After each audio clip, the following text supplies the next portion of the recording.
Hello guys, ang ating ulam for today is kinilaw na bangus. Ayan. Siyempre, napasimple na ng mga rekado niyan.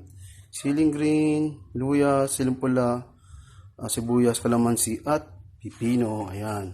Napasimple naman lutuin yan guys.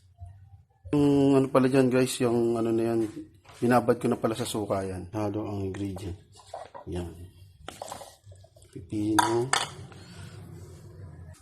Ayan guys, so hinalo-halo ko na lahat ng ingredients dyan. Kaya ang gagawin na lang, syempre haluin mo na. Ayan.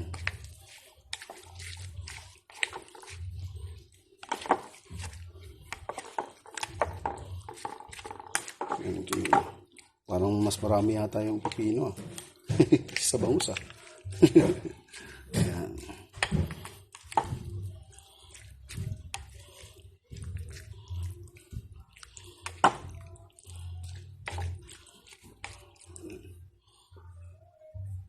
Yan guys, luto na ang ating kinilaw na bangus.